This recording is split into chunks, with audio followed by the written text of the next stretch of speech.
Okay.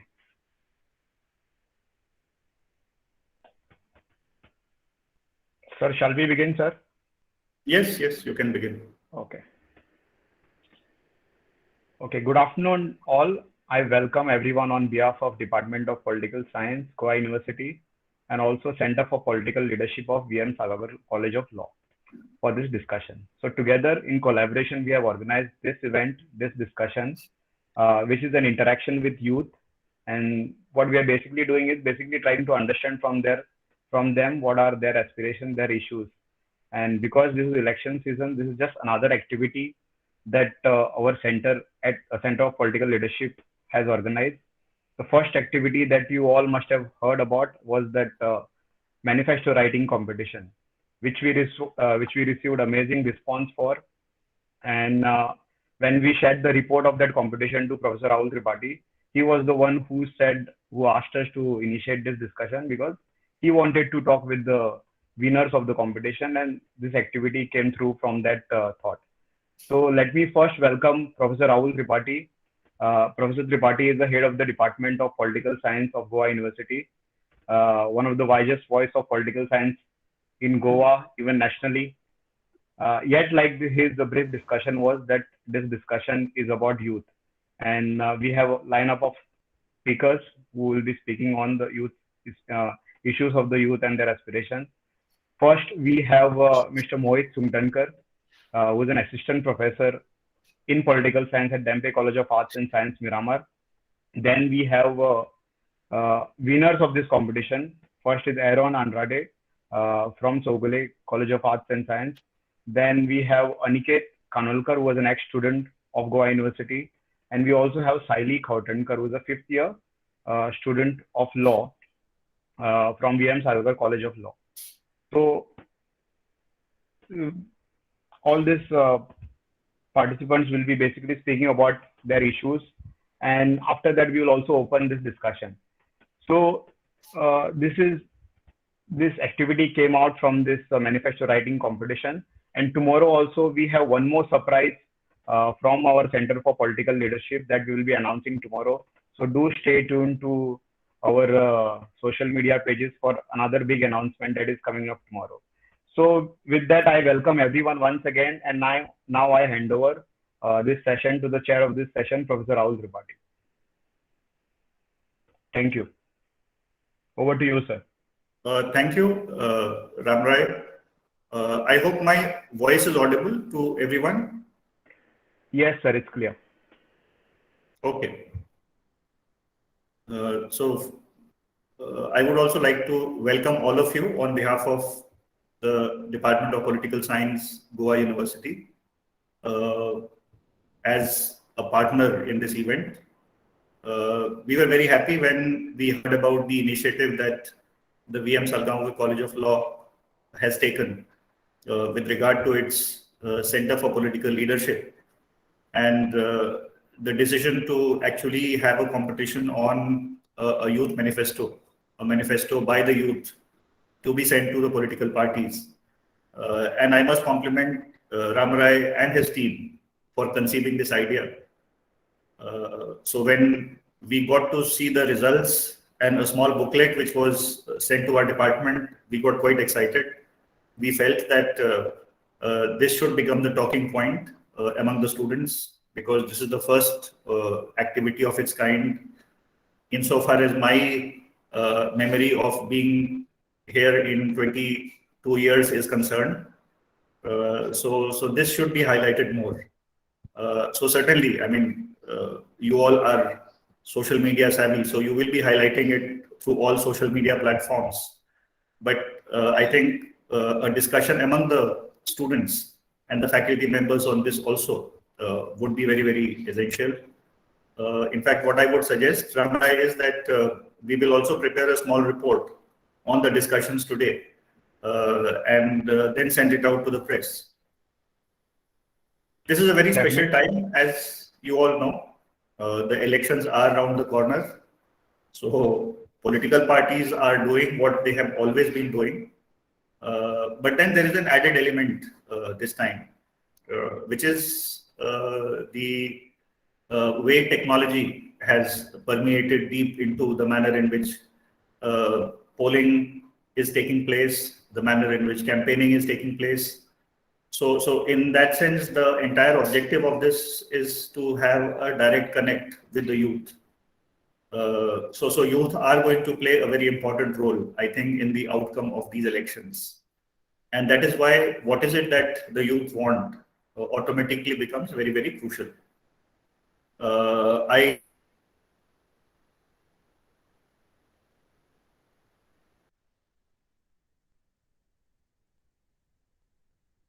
It will also be very interesting to see, if I understand correctly, Ramrai, this has been shared with some of the political parties also. Yes, sir. So whatever suggestion that we have received from the participant, we have filtered some of the best suggestions and ideas, and then we shared it with all the political parties, the leading political parties of Goa.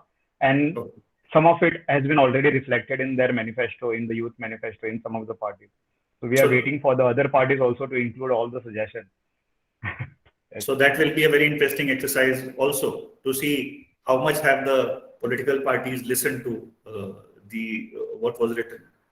But not just that. My suggestion to you all would be that keep a track on whichever government comes to power, and then when they formulate any policy, see how many of their policies have a reflection vis-a-vis what you have suggested.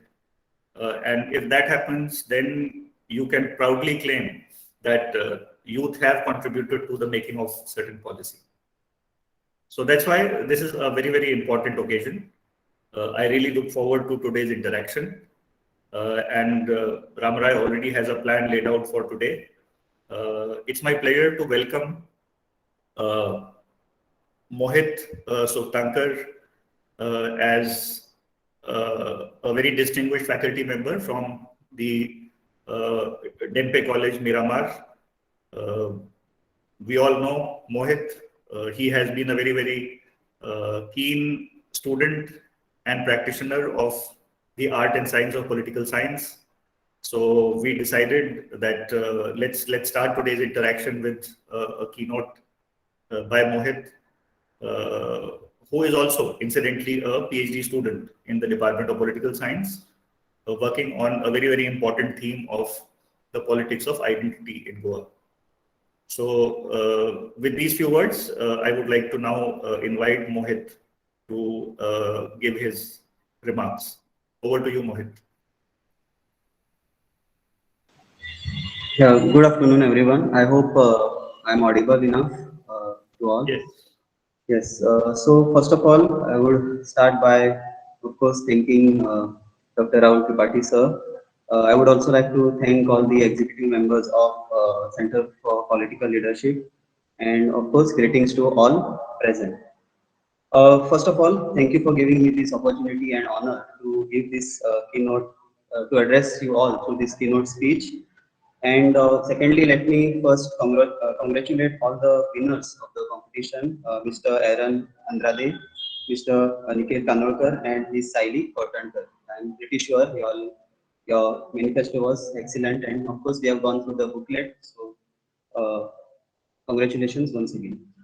Now coming to the formal part of the address, as we all know, this is the season of elections, and this is the time when political parties, their programs, their manifesto is in the news, and we cannot escape uh, the entire atmosphere that has been created due to the elections. I'm pretty sure many of you all have already gone through the manifesto leaflets, which probably the candidates themselves came to your house to hand them over to you. Or if you all are active on social media or even YouTube, pretty sure you all have come across the targeted ads of different political parties, different candidates. And of course, this is the election time, and it is a very apt time to discuss all these things, especially the manifesto. Now, coming to the main issue at hand, that is the involvement of youth or voice of youth when it comes to the aspirations and the dreams of this particular very important demography of our country. As we all know, the most important, largest demography of our country is what we classify as youth. That is basically the age group from 18 to 35 to even maybe we can say 40. And even the political parties are very much aware that if the youth stand behind them or they support the particular political party, their prospects of winning the elections are very high. And that is why all political parties, all candidates, they are talking about youth empowerment. They are talking about facilities for the youth, and basically they are kind of their campaigns are kind of pivoted on the topic of youth and all the issues that affect the youth. And every political party is eyeing for the votes and support of the youth. And as we all know, this particular competition that was organized by, of course, Department of Political Science and CPL, because this is one unique opportunity that we got, especially I got, to actually hear from the youth, because all political parties, they claim to be the ones who know everything about what the youth wants, and they basically, whatever they put in the manifesto, it is basically what they feel that the youth's demand is. But this is the first time we got to hear from the youths directly through the suggestions that were given, or to the manifestos that were prepared for this competition. Basically, what is the youth focused on? What is the, when we talk about development itself has become a kind of a multi-dimensional word. So there are different perspectives on development. So when it comes to development, what do the youths have to say? So this exercise that was held through this competition gave us a kind of a sample survey, so to speak, about what are the demands and what are the aspirations of youth.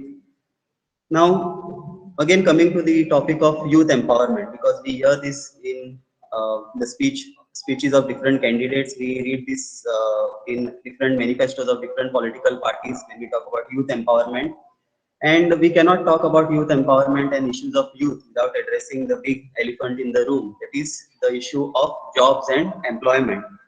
Now, I don't want to go too much into jobs and employment, because that itself can be a topic of discussions for an entirely different program altogether.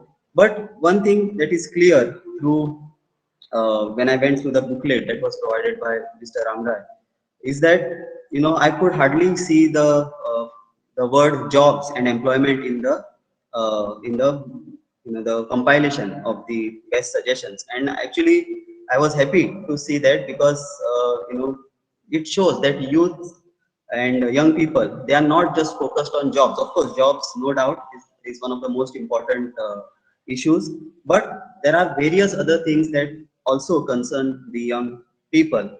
And that clearly shows that when it comes to development, when it comes to empowerment, the youths themselves are very much aware, and they have a kind of a multi-dimensional understanding of what empowerment is. It is not just jobs, because that is usually what is discussed, that usually takes up the largest space when it comes to discussion of youth empowerment. It is just about job and employment. But through this manifesto and through this competition, it is clear that the young people, their demands are beyond just jobs and employment. Yes, again, I repeat that jobs and employment, I'm not saying that it is not an important topic or it is not an important issue, but apart from that issue, also there are various other things. Apart from employment, of course, the young people and youth, they have other demands related to education, healthcare, sports, culture, safety. All these things are also very, very important. And we can say that these demands clearly point towards what I would kind of put under the umbrella of higher standard of living. That means the young people, they want to have a higher standard of living, and this is again another good thing which I feel, because it is always good to aspire for a higher standard of living. So when we talk about youth empowerment, all these things also have to be looked at. Now, when it comes to our country, we are one of those countries who is blessed with what we call as we are one of those countries that can exploit, or that can reap the benefits of demographic dividends, because almost more than 60% of our population is what we call as youth. And this is the section of the society that has the energy, that has the capacity, that has the will to contribute to the progress, to contribute to the development of our country, to contribute to the development of our economy. However, there is always this kind of a shadow looming around the youth. That is, if these youths are not empowered, if they are not given the right you can talk about education, if you want, you can talk about necessary skills. This blessing, which I said, can easily turn into a curse. Because if the young people of our country are not satisfied, or if they are disillusioned with the system or with the politics, whatever it may be, it can also be a major threat. And that is where the political class of our country has the responsibility to make sure that they fulfill all the demands of the youth. So that kind of, I would say, summarizes. There are many other things that I could talk about, but this was kind of a summary. Once again, I would like to thank Mr. Ramrai and also the Department of Political Science, Goa University, for organizing this competition and also this discussion. I look forward to listening to the winners, because that is the main, I would say, the main part of this program. Once again, thank you one and all. And of course, before I conclude, happy voting on 14th February. Thank you. Thank you very much, Mohit, for your very interesting and engaging remarks. I think you have already set the tone for the discussions on what each of the three awardees had to say as far as their manifestos are concerned. So I think we will now proceed straight with the three manifestos. I'm just following this order without remembering, who was first, second, and third. So we'll start with Aniket, followed by Aaron, and then Saily. And then maybe I would request all the three to introduce themselves, because the way you will introduce yourself and tell us also a little bit about your extracurricular interests, that will help us to understand more about you. So we'll start with Aniket. And once we, I think, finish with the three, then we will have an open discussion where you can ask questions to the three or give your comments. The floor will be open. Ramrai, is that format okay? Absolutely, sir. Yes, right. Okay. So let's start with Aniket. Am I audible? Yes. So good evening all, and it feels very nice to be among familiar faces after a long time. My name is Aniket Kanolkar and I'm from Funda, and I completed my post-graduation from this department itself, from Political Science, Goa University. So while writing the manifesto, the points which I covered were all range from some basic problems that we all faced, me and my friends faced, to some also other complex issues as well. So one of the issues which was one of the very important issues which I felt among all those 10 points which I had noted was about workplaces which are not menstrual friendly at all. The government should take some initiatives in making every department or even education institutions, everything which comes under them, it should be menstrual friendly by providing all the sanitary products and all the, especially the hygiene facilities, to not only for the people working there in those departments or the institutions, but also the people who visit them.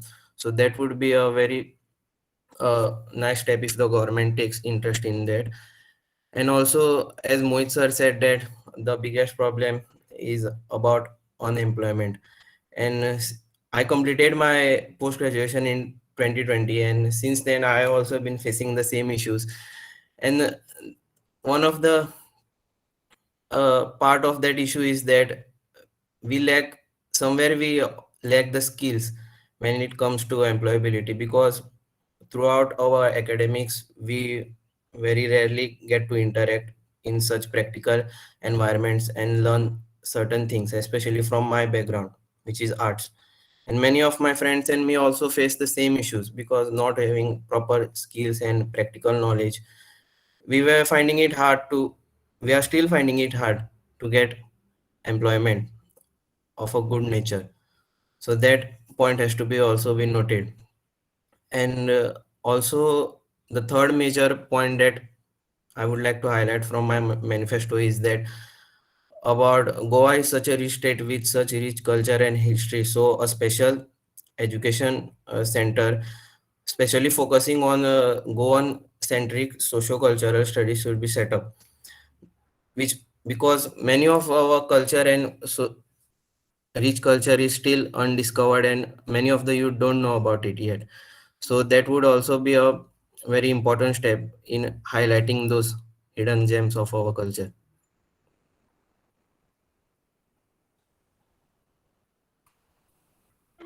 So those three were the main points which I would like to highlight today from my manifesto.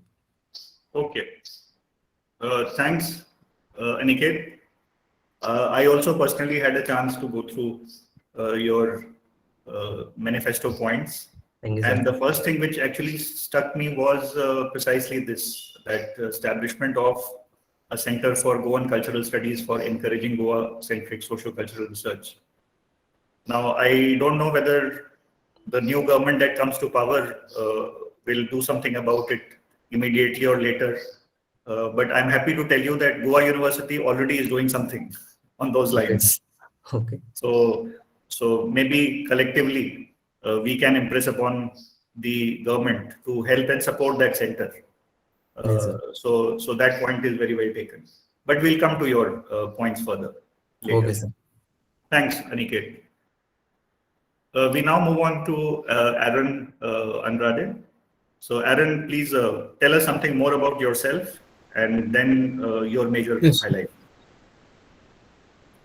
Okay. Good. Yes, sir. Good afternoon, everyone. My name is Aaron Andrade. I'm studying. I'm studying in final year BA in history and Portuguese. I have been studying political science in my higher secondary, and I I loved political science. I have been very active in. I've been following many political as in noticing many political parties and how they have risen to power, how they have fallen down, and how what they have done for the people and what the people need. So there are still some certain points where the administration has lacked, which I would like to highlight. I would like to highlight through my manifesto. First of all, in my manifesto, unlike other political parties and politicians' manifestos where they have just given points of what they are doing, I had decided that I would rather make it into bills, as in bills which are to be made into acts and passed in parliament for so that legislative assembly, so that there's been more transparency on what the government should do and what the government has to take up for the youth. So first of all, so my first of all, I will not take the bills in in details, but I will not express each point of the bill, but I will.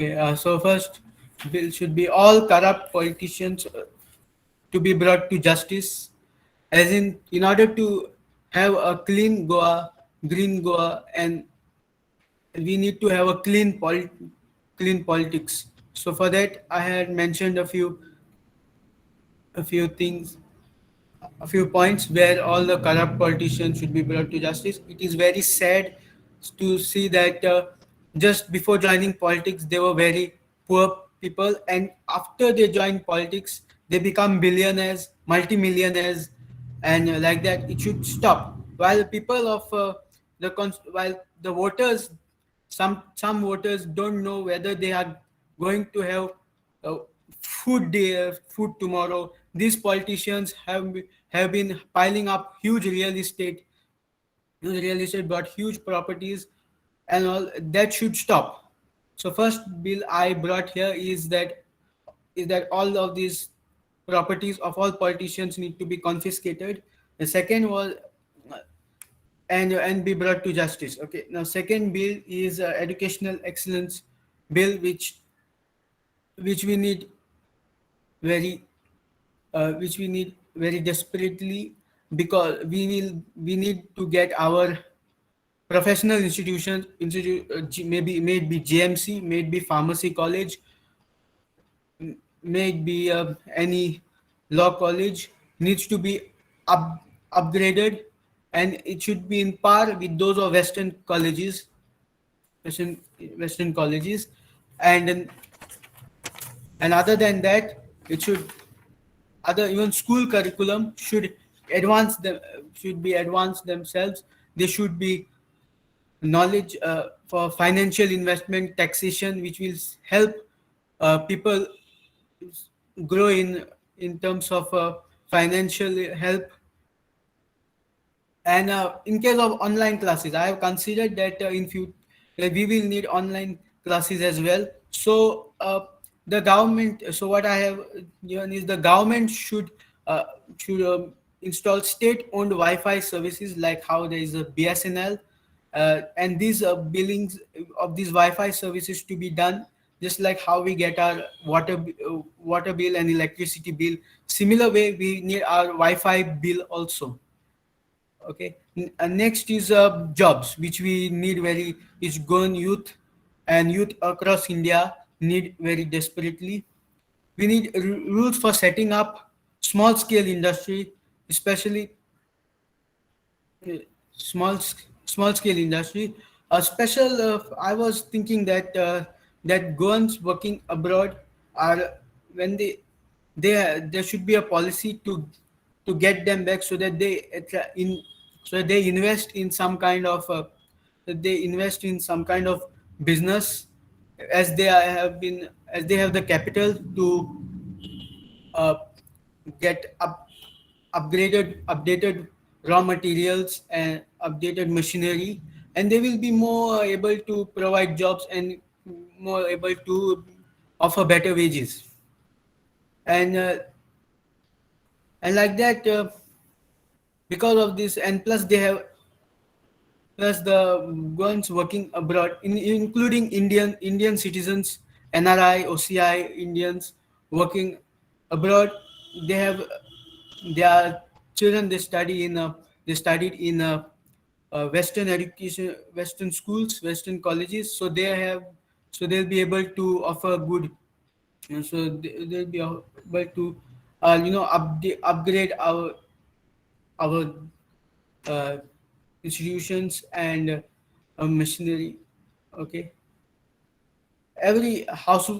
Sorry, and if anyone wants to uh, have their own business and does not have the money, have the capital, then government should provide at least 250 to 500 square meters to any to uh, to any person willing to set up his or her business. That we have this beautiful system of comunidad land, where which have been kept by our ancestors, and in that society, in that land which was meant for housing and agriculture, that also can be amended for businesses, for small scale cottage industries. Okay, next I would like to speak on women empowerment. The woman mothers, first of all, mothers with infants need to have special uh, provisions. Mothers with infants need a half day every day, need to get work half day every day with 80% of their salary in any sector job, may it be public, may it be private, and etc. Childcare leave should be mandatory for mothers with more than 3 kids, because we we are saying about population control, but if you see a child, may it be first child, second child, or third child, or a fourth, fifth child, every child is an asset. We cannot deny that. We have to take that child, maybe fourth child, fifth child is an asset. So for that, they also deserve nurture. They also deserve better as the first and second child. Therefore, children about parents having more than 3 children have to be granted child care leave. Every police and finally every police station should have a women's department where only women officers and only women grievances are to be addressed. This is necessary for every. This is necessary. This is not only necessary in Goa, not only in India, but the entire world. We need women's department where only grievances of women are to be entertained. Okay. Finally, I would like to speak of sports. We need every panchayat, every village have talented, good and talented youth, and every panchayat should take the initiative to set up sports training institutes which teach many sports within one and under one roof, may it be cricket, football, chess, etc. And good and talented sportsmen, if any sportsman is good and talented, then the government should take 100% 100% meaning enforce, meaning if the child is a very talented sportsman and if he gets promoted, his sports is recognized nationally or internationally, the state government should provide facilities, should provide funds, should provide expenditure so that he or she might improve his sports, and even one day a Goan youth might even represent the Olympics and make India proud and even win gold medal. So with this, all my opinions are done. Thank you very much for listening. Thank you very much, Aaron, for a wonderful presentation. I also had a chance to go through your manifesto, but just like I was quite excited about Aniket's first point, I'm a little scared about your first point when you say that all the corrupt politicians must be brought to justice. But we will certainly discuss more on that, how feasible, how possible that will be, and what will happen to our political system if each and every politician who has a criminal record is completely taken to task. So thank you very much, Aaron. Thank you, sir. We now move on to the third winner. So Saily Kauthankar, I request you now to come. I understand Saily will be speaking in Konkani. So Saily, please introduce yourself also and do give us your major points. Over to you, Saily. So hello everyone, my name is Saily Kauthankar and I'm 5th year BA LLB students of Salgaocar College of Law. I had written my manifesto in Konkani, so I will interact in Konkani, and whenever you all are not able to understand any word, I will translate it in English. So under first point, that is youth empowerment, युवा सशक्तीकरण जाका आम्ही म्हणता कोंकणीन. युवा सशक्तीकरण जेन्ना म्हणटा the youth empowerment, there are different sectors under the empowerment of youth, social, economic, but under educational empowerment, which is the basic one, at the initial starting, here भुरग्यांक ती youth empowerment, educational youth empowerment करपाक जाय जाल्यार we can give them annually एक शिक्षणीक भोवडी करपाक 40% subsidy through the government.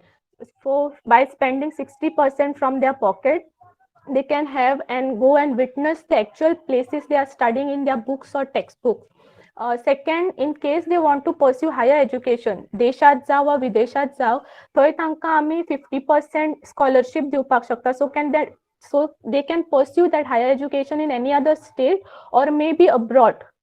Under economic stability that is आर्थिक स्थिरताय हाच्या सकयल जे कोण युवा शिक्षण जांचे पूर्ण जालां आनी जे कोण बेकार आसा तांकां आमी or the students whose annual income is below 1 lakh असल्या भुरग्यांक कॉलेजीन येवपाक खूप त्रास जाता. We say that they bunk करता स्कुलान येना.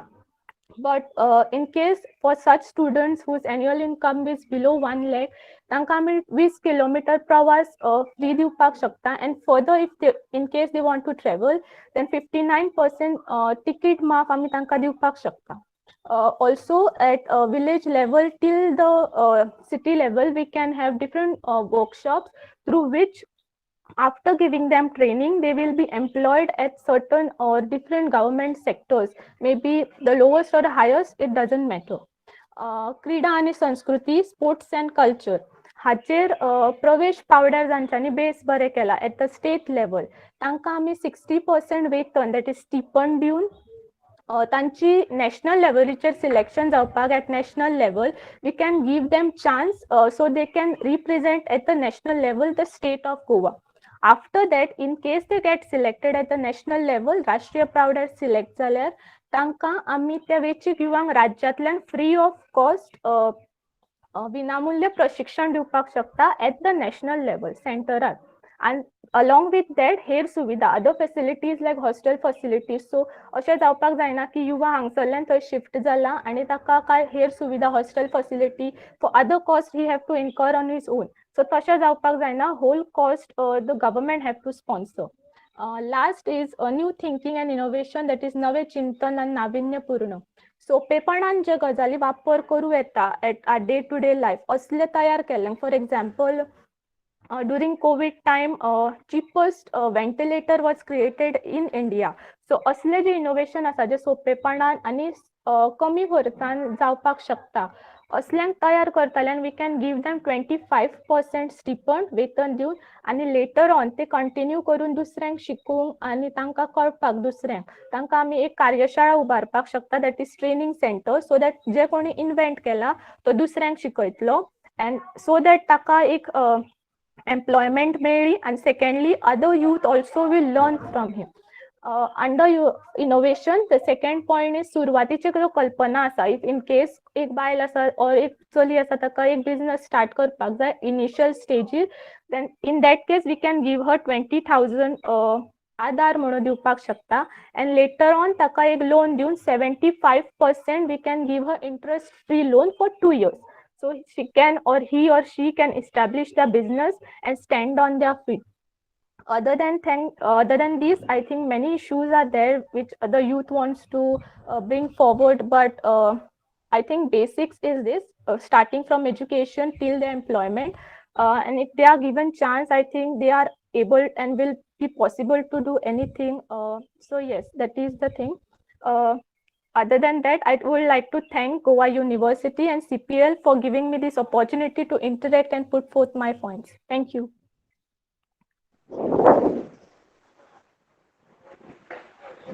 Thank you very much, Saily, for your brief but very, very interesting presentation. So we have had, yes, Norman, we will just come to you. Hello, sir. How are you? Sir, I would like to raise a point on artificial intelligence and robotics that government should add on the. I would suggest a point from my side for the government on so manifesto. Let me come to you. Yeah. So we had very good 3 presentations. Now we will take questions or comments from all the participants. You can make out that each of the 3 participants have focused on some very, very specific points. There are common points, there are different points. Some are very, I would say, controversial points also. But then this is an open forum. You are the youth. What you say today is going to count tomorrow. So make this discussion quite open. I now invite your comments, questions. So you just introduce yourself and then you can put your questions on record. And Norman Fernandez was the first one to raise hand. So Norman, over to you. Yeah, sir, I would just like to add on a small point saying like government should opt for a artificial intelligence is robotic studies for the youth, which will be down very good after 5 to 7 years, according to my perception, because everything is going on a large scale today. So I feel that is lacking in Goa and India as well. Whereas the other countries like Israel and Dubai and all, it's going on a high scale. So I have this suggestion that they could add on this point also, sir. Yes, that's a very valid point. In fact, Ramarai, I would suggest to you that all such suggestions that are coming, you could note them down. Now, Norman did not introduce himself, so let me introduce Norman to you. Norman has been an ex-student of Department of Political Science, Goa University. He was one of the very active students, and we also considered him as a future leader. So, Norman, I hope you are gradually fulfilling those steps towards becoming a future leader. Yes, sir, and I'll definitely get a huge change into it because I'm also a qualified student, as you know, and also did a dissertation with you, sir. Learned a Right. lot with you, sir. Great, Norman. Yeah. Okay, sir. Any other questions? I just wanted to mention one point apart from the suggestions that have been already shared by winners. If at all you want to go through our report, please do get in touch with us. We will share the report of our manifesto writing competition. Thank you. Just wanted to add that. Yes.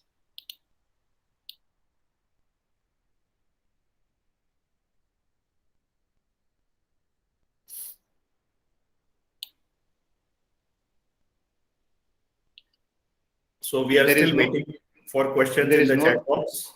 I can share my suggestions or some of my observation. Yes, sure. Yes. So firstly, it was great to listen to each one of the participant as well as Rahul sir, and understand from you your issues. So I just want to mention few points that I feel should happen. First is we cannot expect everything from the government to create for us the opportunities or maybe jobs or any kind of new thinking that we only think that the government can make it possible. No, I don't think so. It is also possible that each institution, each organizations do take out very small steps in their own way in whatever is possible for them, and then try to bring in change for the youth and for our youth. Forget about organization, even within families, we have to recognize the importance of youth, giving them more spaces, giving them more chances of going ahead, and trusting in their belief and trusting in their judgment.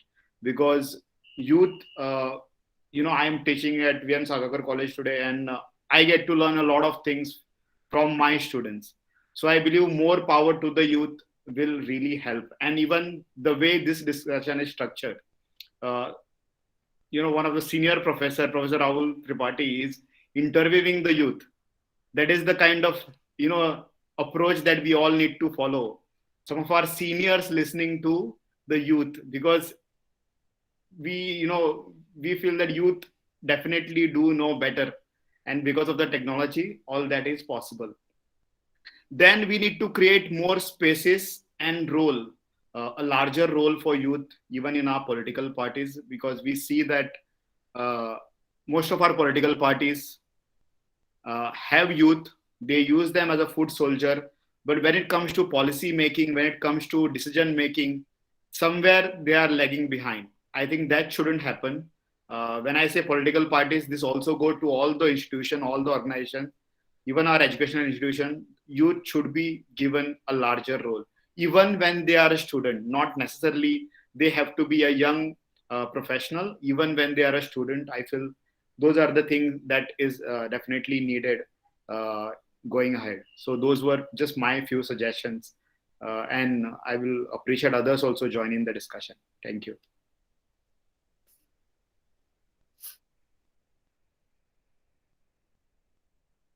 Floor is open.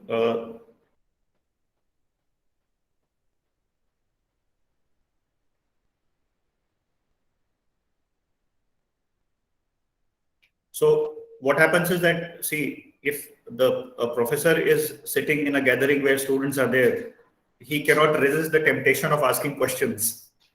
So as others still think of questions, let me as a professor ask you certain questions. And let me raise a very, very vital concern. I think jobs is an issue which is of concern to not just youth in Goa, but youth in India as well. Now, we are aware of the general economic recession, COVID, which has afflicted the whole world. So the general climate that we see around is where perhaps opportunities which otherwise would have been there are becoming less and less. Now, one important question that emerges is how is the political class responding to it? One way can be that political class creates more opportunities of a different nature. The other way of reacting to it also is that, then you create safety mechanisms. And in that sense, one particular political party which has asked for such a safety mechanism is the Revolutionary Goans. And they have asked for POGO bill. I'm sure all of you must have known about it. What are your individual responses to the POGO bill? I know you may find it very difficult to answer, but absolutely have no fear. What is your opinion on the POGO bill? I would request all three to kindly answer one by one. So, Aniket?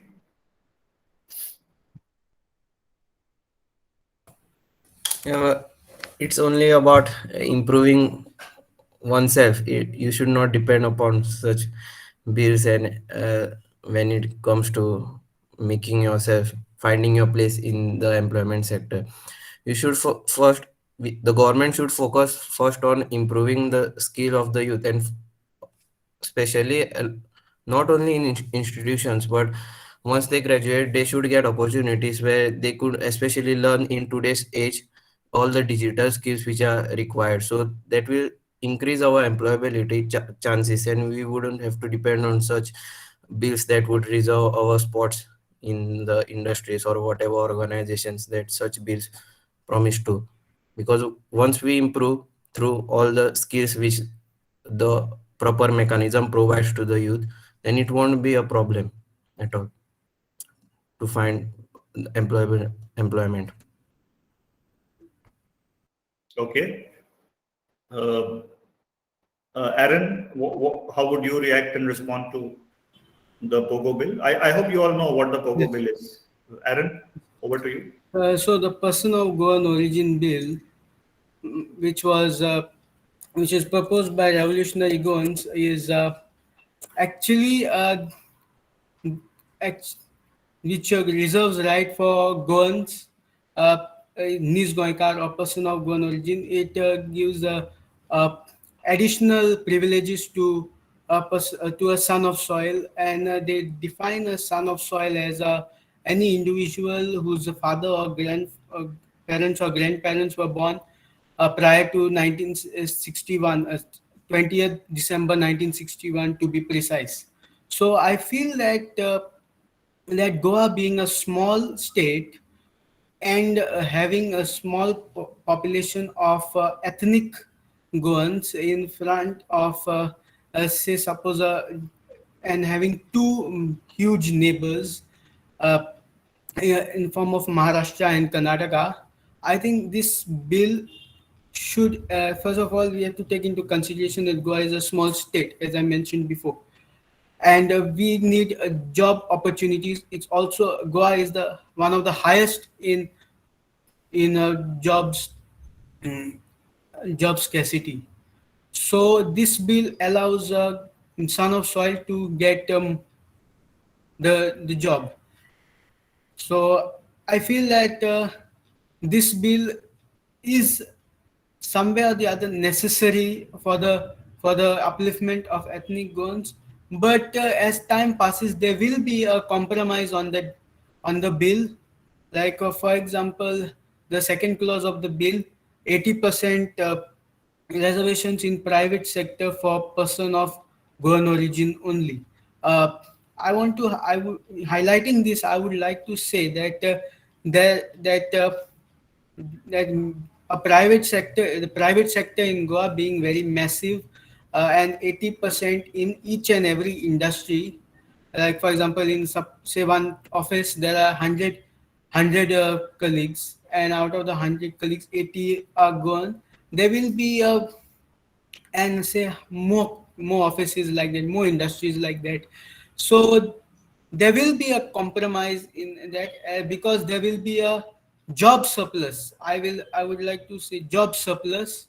Like today we have one three goans for per one job, say suppose. In future, if this bill is taken seriously, there will be three jobs for one goan. So henceforth, there is a there will be a compromise. There will be a compromise in the person of Goan origin bill, especially the for 80% private sector jobs for person of Goan origin only. Okay. Saily, we would like to hear on this issue. Yes, sir. Implementation, I will say, if we raise the issue of only providing jobs to Goans itself, it is not possible everywhere, because at certain point we need some things which Goans doesn't want to do, like working as a waiter maybe in some hotels or whatever. So in such cases, somewhere we need some outsiders to be in. But in case they want a proper implementation of this bill for giving jobs or other skills or development to the youth, then the proper transparency need to be there. So whatever they are doing, the jobs which they are providing or anything they are doing under there or having a training under proper transparency, and not the jobs should not be granted on the basis of some context to some MLAs or the minister in power. So that is more important, I think. And the skill development should start from the initial schooling days, maybe from the 8th standard onwards, so they can know what they want to do in the future, and then later on they will be guided on the same line to in their higher education, or maybe at high secondary or higher education level. That's transparency is more important according to me.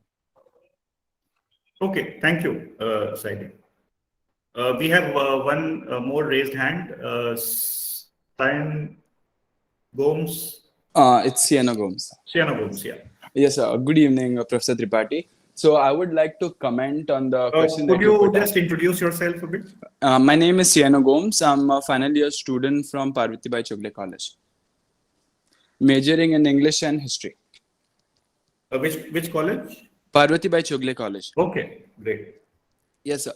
About the POGO bill, I feel a lot of immature thinking has been gone after drafting that bill, because it's only Goan centric. And I'll put it up first before I commence with my topic, because I'm a Goan. My ancestors have lived over here. And I have also noticed that there are other people living who are coming from different states. So I feel this bill is Goan centric because the non-Goans, as we term them, they are also part of our ecosystem. And as if you all have noticed, or if you all were aware of, in 2018, when the Tamil Nadu elections happened, most of the people from Karnataka, they went back to their state to vote. And Goans didn't have proper milk supply, newspaper, neither maids or other essential workers for at least a week, if you all notice that. So I feel there should be more consideration about the people coming from other states. And I feel this Goan-centric bill wouldn't be of any progress or any development for Goans. I feel, okay, maybe 50% reservations for Goan makes sense. 50%, yes, but not 80%. And as Aaron mentioned, every Goan would have 3 jobs. That, practically thinking, that doesn't make sense. For example, now we are saying what Goans are going to UK and what is happening over there is the same thing that is happening in Goa. People from other states coming to Goa in search for better job prospects. That's the same thing that Goans are doing going to abroad. So would it be fine if people abroad or in UK, would they come up, if they came up with some bill saying person of UK origin and they reserved 80% jobs for the people in UK, how would they feel? So as we know, they are also part of India, and I don't think the bill is constitutional. Maybe there might be a few things, but I'm not well versed with the constitution. Maybe you could enlighten me about that, but I don't think the bill itself is quite constitutional. That's my stand. You said there are other points also you wanted to say. Is that apart from this? That issue? was, I summed it up in the whole thing. Okay, okay. Yes. Thanks, Seno. Any other questions, additional questions, new inputs? Otherwise, I will come up Sir, with I one. would also, I also have one question for you, sir. For As me? Ramrai, yeah, sir. Just part of the discussion, as Ramrai said that most of the youth, they become the foot soldiers of these so-called leaders and politicians, which they literally worship. So how could that mentality break? Because that they should see themselves as emerging as the next leaders, but many of them get stuck in that same cycle. They only remain at the grassroots only and don't emerge from the bottoms. So how would that change? That's a very, very difficult question for me to answer. And it's like a catch-22 situation. I mean, every youth who wishes to have a major say also needs a platform. So somewhere down the line, I think political leaders and being part of a particular political party does give you that platform. The critical question is that once you become part of that political party, I'm not using the term foot soldier because I mean, foot soldier is like more a simple follower who cannot go against the wishes of the party. Now, then the real question would be that what is the extent to which party is open to your ideas? That's a gray area. And the way we see our system, the way it is entrenched, I think the youth have to look within. When we look at the youth who join students groups which are affiliated to political parties, I must say that they do not go entirely against what their respective political parties say. So then what does one do? And then I think an example comes to my mind. There used in Goa. Now, I used to think that, yes, I keep on hearing that there was an independent, vibrant students movement in Goa in the 80s, which fought for the rights of students for 50% concession. But that was the only issue that I would hear. So I thought maybe that was just concentrated on the bus concession and nothing else.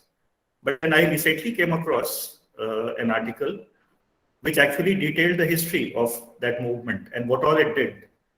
And when I read that, I realized that if that could happen at that time, so I mean, these were a group of college students, some from Tempe College, some from Chogle College, and all these people are now in prominent positions. They would identify an issue, they would decide what is right, and they will take on the powers that be. So much so that whether it is the political parties or the chief minister at that time herself, she had to listen to them. Unfortunately, that is something which is missing here. So I think solution or one alternative is perhaps more and more of independent-minded students groups to emerge, to have a voice of their own, and acquire a certain visibility which tells the political class that we are ready to join you, not as foot soldiers, but as stakeholders. So I mean, it's a long haul. But then do give some thought to it. We had another hand that was raised.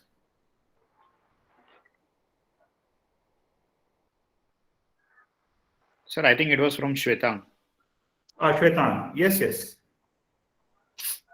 Yeah, hi everybody. Rahul sir, actually you answered the question. I was to ask, when youth is young, or maybe when they just turn 18, or it is that age in the late teens, that we are very much radical with our thoughts. But as we grow old, we tend to lose that radical thinking. So what motivates such a transition? Because you might have interacted, or you've been in touch with a lot of your former students, so you might have seen their transition as well. So what do you think leads to this particular transition?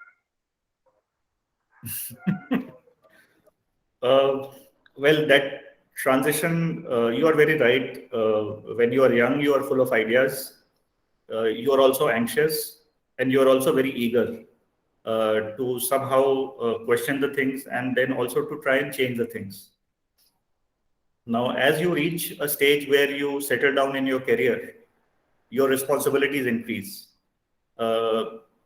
You are accountable to the system which you are part, but then you also, in a way, personally become responsible and liable for the people who are around you. So that automatically creates a kind of a foundation where sometimes, I mean, you decide what are the issues on which you want to speak on, where you would prefer to keep quiet. So in a way, becoming part of the professional existence itself creates its own foundations. But then let me again tell you from my own experiences that even within those professional foundations, you have a job, you have a career, you have a family. There is nothing to prevent you from taking up issues within the framework of what our constitutional guarantees are. And I think reading of the Constitution is a must for everyone. If you read the Constitution, the preamble and the essence, I think that is a document which holds a mirror to the politicians, it holds a mirror to the society. So perhaps that's where one should try to seek a balance. We are living in a country where there are huge diversities, disparities, differences of opinions. So there has to be a kind of a meeting point. So if you take the Constitution as your holy book and just close your eyes and think that, okay, if I am taking a position, does it in any way contradict with what the holy book of my own nation says? I think you will get the answers. So don't create self-restrictions. Decide on what issues you want to take up. Somewhere down the line, I think the impact will be created. So that is what I feel is significant. But what you are saying is totally right. I have seen highly motivated students. Once they get into the system, suddenly, I mean, that fire which they had, that gets lost. So I don't know whether I have answered your question, Shwetan. I wanted you to throw a light on this, because I wanted to know all the young audiences, because I've encountered such a transition where if I look back maybe 7-8 years, then my views were very much like Aaron's, having putting all the corrupt people, bringing them to justice and all these things. But then you tend to realize that uh, there is a, in India especially, I think there is a need for having a impact assessment of the legislations that we bring, because a lot of laws, a lot of policies that happen in India, we do not really do any impact assessment of that. So, and Yes. I think as we grow old, we tend to understand this is the problem. So maybe that is what makes us. But I just wanted you to throw a light on this, take your views as well. Yes. So as I said, yes, one has to be a bit discerning in terms of what choices one makes, but then you can still take a position. If I can just bring in one more point, and then again it is open to everyone, and I would like to hear from the youth. I was part of a TV discussion, and Ramarai knows about it. And this television discussion was about the phenomena of defections in politics. And the TV anchor basically put that as a common question that, I mean, suppose the politicians say that, well, people had elected us for 5 years. Now 5 years are coming to a close. We did what we needed to do. So if we are switching political parties just before elections, what is wrong in it?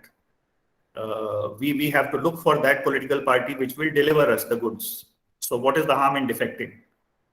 Was the question. Now, I will not tell you, I mean, what answers we gave, but how would you all respond to it if the political class says like this?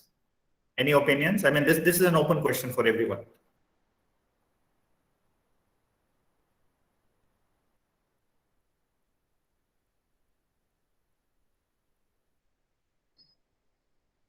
I know it is away from the manifesto's part, but this is a question which dominates the TV channels, and this is there in the minds of the politicians, that we have completed 5 years. Now, if we are changing sides for the sake of my people, what's wrong with it? How would you react to it?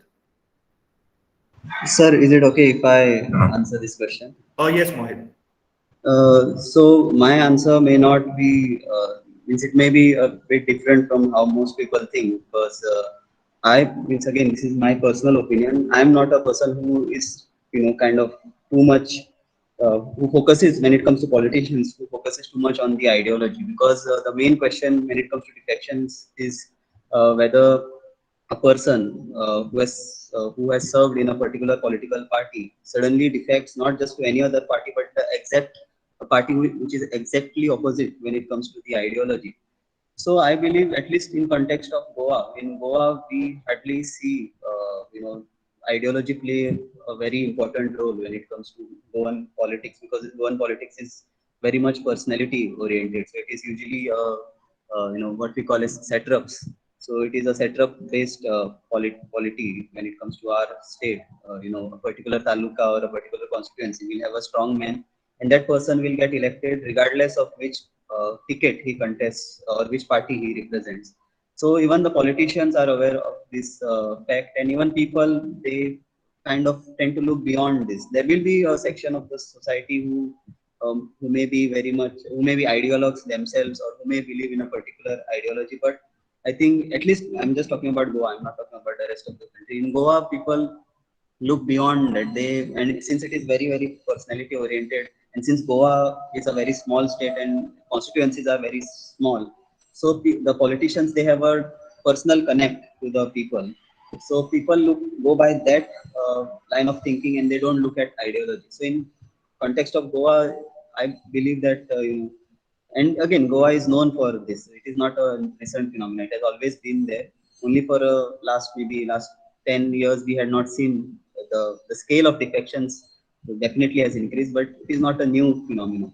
So I think, at least in context of Goa, it is something that cannot be helped. That is what I believe. Okay. Yeah, that's a very valid point. Yeah. In fact, sir, I would like to add to this what Mohit said. Just that I had a little differing opinion to that. I feel that whenever any phenomena which happens in excess, people always want to go towards an alternative. And I don't know whether that alternative will come this election, because the kind of defection that we have seen this time, it's unlike anywhere we have seen, anywhere even in the world, if I may say so.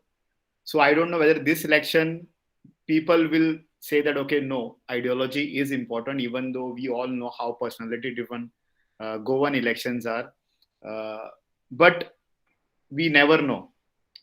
Maybe, but I definitely feel that this election or the next election, people will definitely move towards an alternative, which may be ideology driven. So we have to watch out for that trend as well. Yes, thank you, sir. Yeah. Excuse me, sir. Yes, Aaron. Yes, so I want to say that defecting at the last minute, 3 months before the elections, is fine.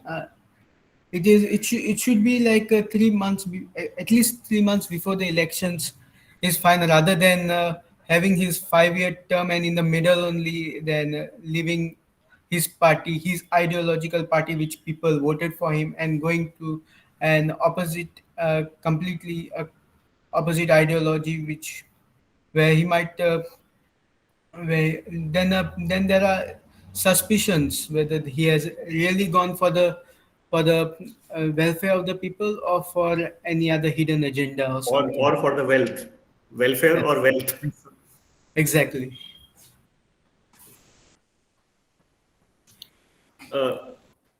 Sir, Yes.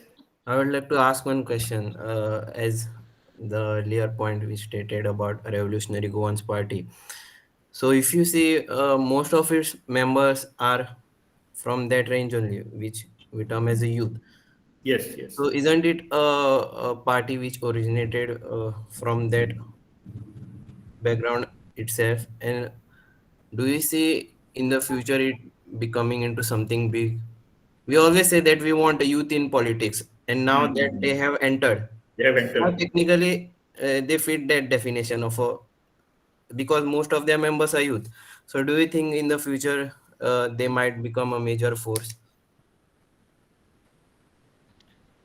I have not been following RG much, uh, but from occasionally what I have seen in social media and what I have uh, read in the newspapers, certainly they have made a presence. Bulk of them are youths. Now, my impression is that with the agenda that they are moving forward, and I think that's what the leader also has said in several of his speeches, that he tried to link up with mainstream parties, but then mainstream parties, for some reason or the other, said no to him, partly because of the agenda or partly because they felt that he's a vote divider. My hunch is that for revolutionary Goans to really make an impact, they will have to cut down on many of their perhaps very extreme positions which they are taking. Because political parties ultimately look at a certain compromise, not just within Goa, but also, I mean, they have to look at the state and the central leadership, the state leadership. So my hunch is that revolutionary Goans may be here for a longer haul. They are not perhaps planning to make a major dent in the coming elections. What form that will take, I think certainly you may expect them to join the mainstream at some point or of time or the other, but then with a much diluted agenda. So if you are expecting something from them in the coming elections, I would say no. 10 years from now, well, there are some people who say that, well, this is like Shiv Sena in the making. So maybe when Shiv Sena started what it did in the 60s and 70s, people said the same thing. Now Shiv Sena is a different ball game. But then Goa is not Maharashtra either. So it's an open question.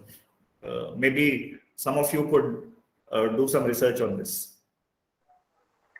Thank you, sir. Professor, I would like to add a few things here. So I have been also closely following Revolutionary Goans for quite a some time. I think almost 8 to 9 months. So what I've noticed is that as on date, they are nothing short of an event management company. So all their meetings and all the way they portray themselves in social media is all staged in a certain way to appear it. It's like they are putting air into balloons. So it's they are basically bloating what the ground reality is.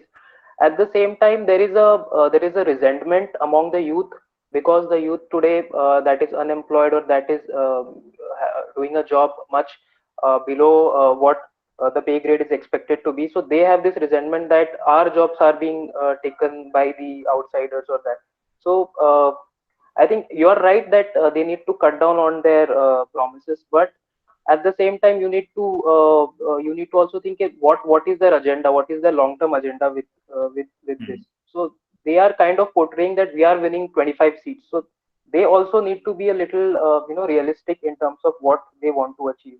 So it would be really interesting to see what they do in the next 5 years, if can they continue doing activism of sorts without the kind of funds that they are getting uh, just in a lead up to the election. So that would be very interesting to see. Otherwise, I think it is, it's nothing short of an event management company. I would be very blunt with that. Blunt. You're quite blunt about it. Yeah. Vaibhavi has a point. Yes, Vaibhavi? Hello, good evening, Dr. Rahul, sir. My name is Vaibhavi. I am a final year student from VM Salgaocar College of Law, studying in third year degree. Regarding this point of RG, um, they have a very huge youth backing, I would say, but the ideology on which they have grown up or form their presence in the public, it looks like it is for the benefit of Goa, but their ideology is quite brainwashed and distorted and aggressive, I would say. I mean, if you happen to and argue with any one of your friend who is very much fan of RG, then while arguing, you would know that they don't have a valid points while having an argument on any point. Though their whatever aggression they have is correct, because even I have my friends who are trying to get a placement in some factories, but they don't get. For example, the contract workers in Nestle, for example, then there'll be much politics involved. I mean, some of them will get job at that one cycle in 1 month, and next 3 months they won't be employed. And most of the, like for example, there are 100 placements, then the 80% of placements will be of the outsiders, because probably they work with low wage or something like that. But again, this comes to the another point of view, I would say. Like for example, even the Goa government should be thoughtful in bringing in only those companies, or even if there are some sort of companies that have only those kind of skill development degrees or courses which are beneficial to the kind of educational degrees and institutions which are present in Goa. For example, if a class of Goans who want jobs, they will be happy to work in a company like Nestle, who is having quite easy job like collecting those chocolates and packing in on the chain. But they won't be happy in working a company like MRF, where you need to work constantly towards the rubber factory where it is all heat involved and all those kinds of things. At that place, only the option is the non-Goans who will probably be happy in working this kind of environment. So it's not always that even though whatever they are saying, the 50% of employment should be reserved, they are not thinking that probably in the long run it will affect Goa. So even somewhere all these kinds of things are clashing in between. So the Goa government should also be thinking what kind of factories they are allowing in Goa, whether they are helpful to the nature of nature of education degrees which are the youths are having. And also these kinds of jobs, you should not oppose non-goans who are not having some kind of jobs. And whenever there are some this kinds of politics is involved, where some people are purposely kept unemployed for 3 months or 4 months, and then they are taken whenever they want, and this should be regulated, and there are authorities for sure which regulates all those kinds of things. So that's all I wanted to say. I think that's a very valid point. You raised some very interesting points which are linked to the larger institutional policy of the state. So these points are important. I mean, what kind of industries are coming to Goa? Are they catering to the kind of expertise that is available?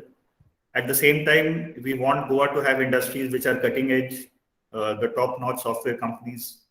So that's a larger policy question. Well said. Sarvesh? Yes, sir. My name is Sarvesh Virekar. I am from Political Science Department, studying in Part 2. So, sir, my discussion or my views are regarding this question of revolutionary Goans only. So, what I think the most most central issue for this rise of nativist movement in Goa is because it is related to identity base. Like there is certain insecurity and concern among native population of Goa that certainly Goa is losing its identity and migrants or non-Goans are capturing over it. So this is the most central question regarding this nativist movement, and other questions like reserving 80% job, 100% job to Goans or something like that. These are the supplement to this issue. So, what I think the policymakers should focus on the most central part of this issue. So, the most central part of this issue is the concern of Goan identity in the mind of or in the mindset of native Goan people. So, uh, time and again, Goa. I think Goa has seen the nativist movement. I would say I will even say that opinion poll was kind of a nativist movement for Goa. That Goa want to keep its identity separate and Goan identity is different. That people were people had showed that in opinion poll. Then Save Goa movement. Then Goa Forward. Then that's many environment movement. These are all part of this nativist movement. So and then there were demand for special status of for Goa. Late Shri Manohar Parrikar was also very interested to have Goa to have this nativist movement, and many times he made effort to before 2014. Also, he made effort that Goa should have separate kind of special status. Like I think Arunachal Pradesh and some tribal areas do have this kind of special status. But after Manohar Parrikar, and after 2014 or 15, I have never seen much effort by any politician to have this special status or make some like kind of special status to this Goa. So what I think, sir, the movement, the revolutionary Goans movement, the cause for it, the central cause for this movement is this, the identity issue. So they are only raising the question, but what we are seeing in other political parties in this election also, nobody is raising this question. No, even BJP, Congress, Goa Forward also, I don't see any. They are majorly talking about once in last election they were highly focusing on Goyakar and like that. But now no party except this RJ movement, nobody is talking about this nativist policy. If I think this can be solved like if Goan should have because RJ is a very extreme option for Goan. Then we have other side option like going with the mainstream political traditional political way Goa was going. Yeah, But I request you to be a little brief because we are running a little short. Yeah. Okay, sir. Last point. So Goa do not have middle option where they will have both a mainstream option as well as a native kind of mixed policy. Like no party, at least any party, if they talk about special status in some not in extreme way but soft native policy, then it would have give Goan people an option regarding this issue. Yes, sir. Thank you. Sorry for taking much time. Not at all. Not at all. Sarvesh is known for his very, very deep comments, and I think he said very well. In fact, to address this question of Goan identity, Mohit sir would be the best person later. We may have a seminar by him because that is exactly what his own PhD topic is, identity politics. So maybe at a later stage, we will organize a session. We have Akhil Sawant. Akhil, please go ahead and be a little brief. Hello, good evening, everyone.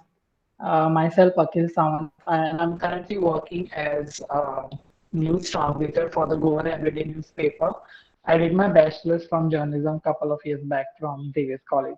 So nothing major to add here, but I'm just curious about how a common person actually has to go through such a large process whenever he has to move a file in a government office. But it is so easy for political leaders to change parties just like that. So I was wondering, since most of you guys are law students, I was wondering how it's easy the process is for them to change the parties, because just I mean, move couple of MLAs from this party to that, and the whole dynamics of the Goan state is changed. You know, we saw that in the last elections itself, uh, because I feel that that's what brings so much of instability in the and imbalance in the government itself. Another point I wanted to add to what Vaibhavi said, that in the long run, I feel the party like RG would be very extreme for Goa, because Goa is a tourist destination. We cannot go in the same one-dimensional thinking or agenda, you know, because for example, a lot of people go to Mumbai or Bangalore from Goa, and they do their education there or whatever, and then they come back and look out for the job here. But imagine if we go there and then we kind of face the same backlash in those places, the same way non-Goans face it here. So I'm quite confused, because we are at the end, we are in a secular country, you know, you are free to go wherever you want to go and do whatever you want to do, as long as you are in that, as long as you're not breaking the rules. So I feel RG is not an option. I just wanted to add that. Thank you. Akhil, yeah, point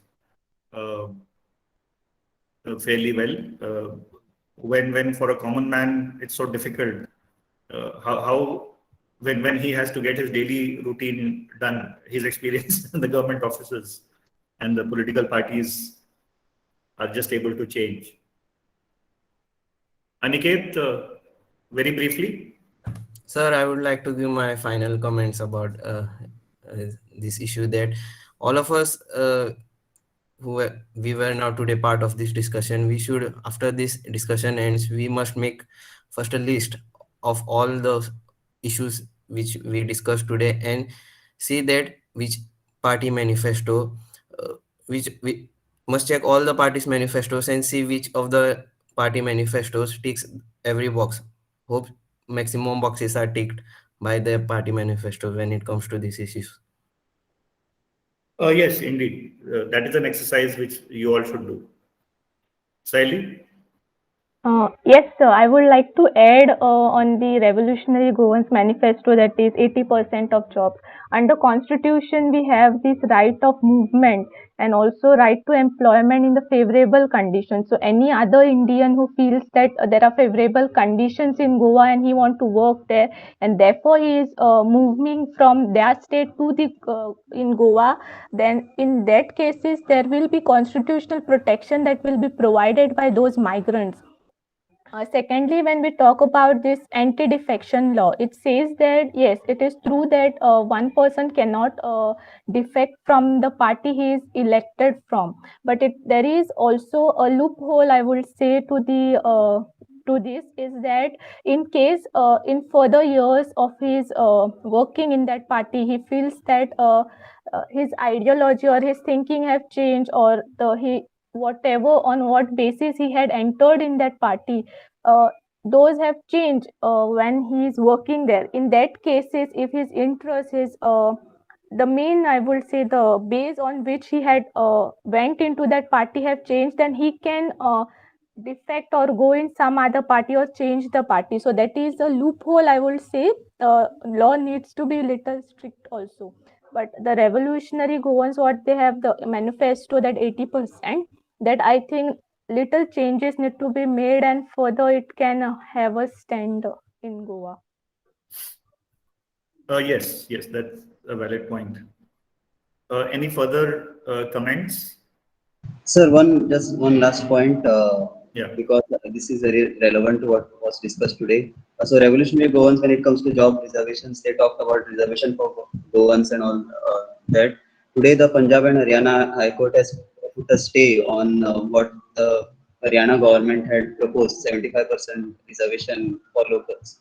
So it is not as easy as, because that is what revolutionary Goan leaders used to quote, that if Haryana can do it, why can't Goa do it? So there are people need to think beyond just these simplistic solutions, because it is not easy. It is not as easy as passing a bill in the assembly, because as Shwetang also said, that so many bills are passed, but what is the impact of that, whether that bill actually brings any change, or whether the intention behind bringing such bill, does the government or the political leaders actually intend to fulfill what that bill is supposed to do? So this is just what I felt like I should just mention, that the bill that was passed by the Haryana government for reservation for locals, that has been stayed by the court.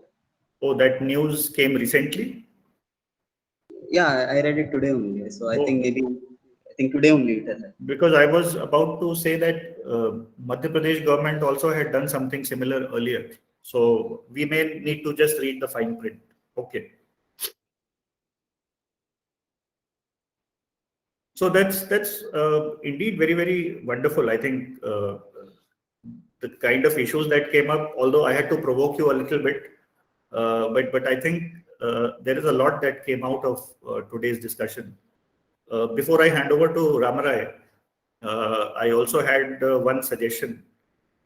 Since Shwetang talked about, students' movement, the zeal, and then why this goes away.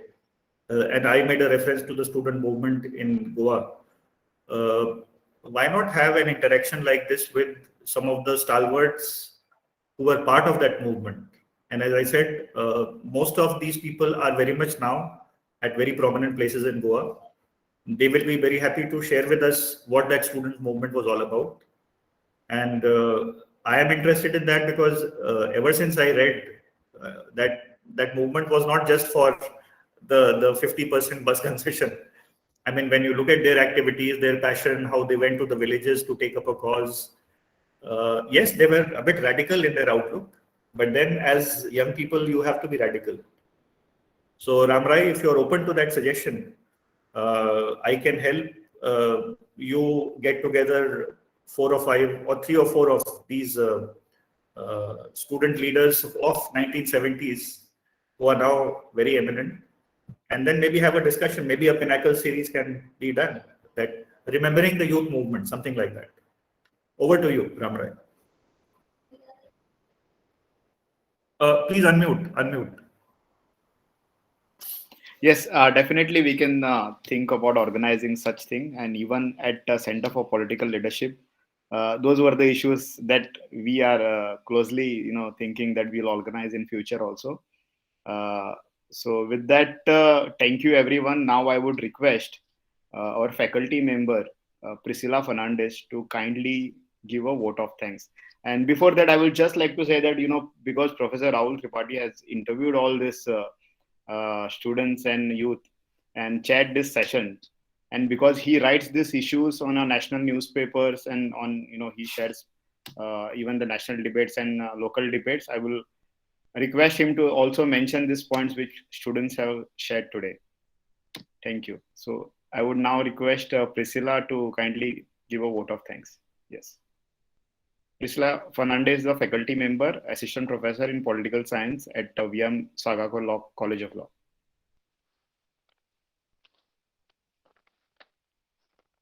You can hear? Yes, Priscilla. Good evening, one and all. It's my honor to propose the vote of thanks for this insightful discussion on the voice of youth, organized by Department of Political Science, Goa University, in collaboration with Center for Political Leadership of VM Salgaocar College of Law. In the beginning, I would like to extend my heartfelt gratitude to the Professor Rahul Tripathi, HOD of Political Science Department, Goa University, and also to our today's keynote speaker, Mr. Mohit Sukhtankar, Assistant Professor from Dempe College, for taking out time from their busy schedule and gracing this occasion. I also thank the winners of Youth Political Manifesto Writing Competition for participating for this discussion. A mention of gratitude to the principal of VM Salgaocar College of Law, Dr. Shabir Ji Ali, for her constant support and guidance. A special note of appreciation to Dr. Patel for his suggestion and guidance also. I'm also grateful to all my colleagues, Mr. Ramrai Naik and Siddesh Tari, for this wonderful initiative. And lastly, this program would never happen without you participants from different colleges as well as the students of our students of VM Salgaocar College. You all were very enthusiastic and supportive. I hope you all have a wonderful learning experience. Thank you one and all. Thank you, sir.